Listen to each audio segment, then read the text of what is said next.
Powered by the Montana Television Network. This is the 10 o'clock news on KPAX, Montana's news leader. Good evening, I'm Kent Lutzen. We begin tonight in Lewis and Clark County. An earthquake shook the area near Lincoln this afternoon. The quake initially was measured by the U.S. Geological Survey as a magnitude 3.6, but was later upgraded to a magnitude 3.9. It happened just before 12:30 on Sunday afternoon at a depth of about 6.7 miles, according to the USGS. The quake was centered about 6.7 miles southwest of Lincoln and about 41 miles west-northwest of Helena. There are no reports of injuries or major damage. On July 6, 2017, Montana experienced its largest earthquake in more than 10 years when a magnitude 5.8 earthquake hit about 5 miles southeast of Lincoln. And avalanche danger is increasing in higher elevations. This morning, Logan King with the West Central Montana Avalanche Center said that there remains considerable danger in the backcountry and moderate danger in all other mountain areas. The primary avalanche concerns today are wind slabs above 6,500 feet and deep, persistent slabs. The Avalanche Center received a public observation that had multiple pits in the Rattlesnake. King says these layers continue to become harder and harder to trigger, but the consequences continue to increase. These layers of snow have been forming since Thanksgiving and remain unstable. King says if you plan on heading into the backcountry, make sure you're prepared and are aware of the risks in your environment. And while many spent their weekend up in the mountains skiing and snowboarding, some took advantage of the mild temperatures to go ice fishing. And although it's not as easy as river fishing, these fishermen said it was a perfect Sunday to be outdoors.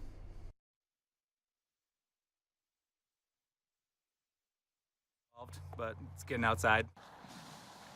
Baber and his group were spear fishing. They carved a large hole in the ice and covered it with a tent.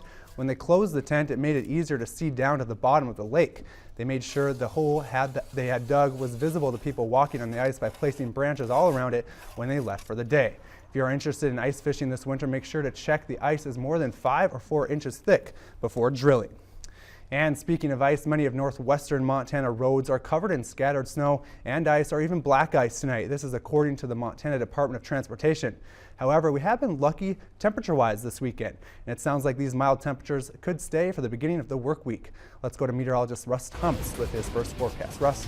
Thanks, Kent. Yeah, you're right about that. It is quite a bit more mild than we have seen, well, certainly the last couple 3 days compared to what we saw much of last week and the previous weeks. We're looking at our satellite and radar, and we're seeing some breaks in the clouds. And again, actually seeing a few stars out there. It is pretty, but those temperatures are dropping off where we do have those clear spots. And that's going to be the case tonight. I think some areas jump down well into the 20s. Others may be hanging a little bit warmer than that. 29 in Sealy right now, 36 Phillipsburg, 32 in Missoula, 34 degrees in Polson. And coming up in just a few minutes, we'll talk about mild weather the next couple days and then a shift in our weather pattern.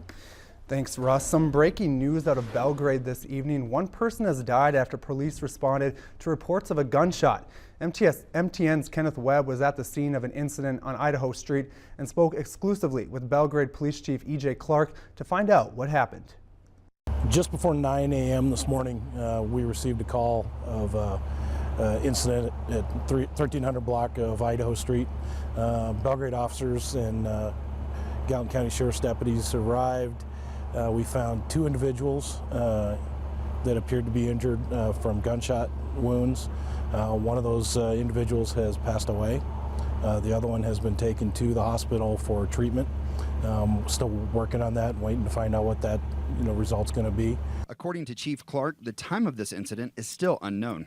With a homicide scene, it's busy, takes a long time, it's long drawn out, so the officers are working, and that's where we're at right now. The Belgrade Police Department has a suspect in custody. Through the officers' efforts, we've come up with a suspect who's in custody, and that aspect's being worked right now, so we feel pretty confident that the public's safe at this point. With this homicide investigation still ongoing, if any new information comes upon us, we will definitely let you know. For now, reporting from Belgrade, Kenneth Webb, MTN News. We will continue to update this story online at KPAX.com. In the office of recently appointed President Seth Bodnar released a statement last week via email. In the release, he laid out priorities and talked about the importance of communication. Bodnar laid out 4 main points in the email. First, he wants to explore ways to keep on the cutting edge by focusing on the strengths that already has. Secondly, Bodnar emphasized running a tight ship With limited resources, he stressed being as efficient and focused as possible. Thirdly, he wants to build a supportive community at UM to cherish diversity and to create a safe environment for everyone.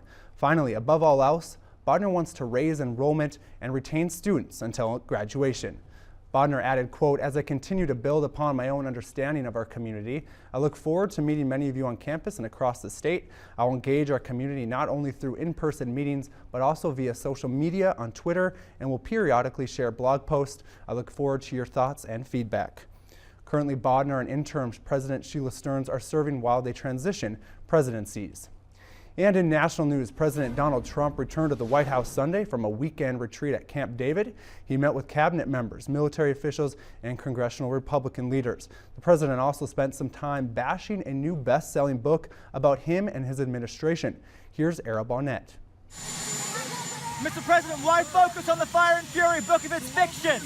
Returning from Camp David, President Trump avoided questions about his response to a scathing book, suggesting several White House staffers doubt his intelligence. This morning, Mr. Trump lamented he has had to put up with a fake book written by a totally discredited author. The author is a garbage author of a garbage book. Senior advisor Stephen Miller echoed Mr. Trump in denouncing comments made by former chief strategist Steve Bannon in Fire and Fury. It's tragic and unfortunate that Steve would make these grotesque comments so out of touch with reality and obviously so vindictive. Today, Bannon released this statement saying his support is, quote, unwavering for the president and his agenda.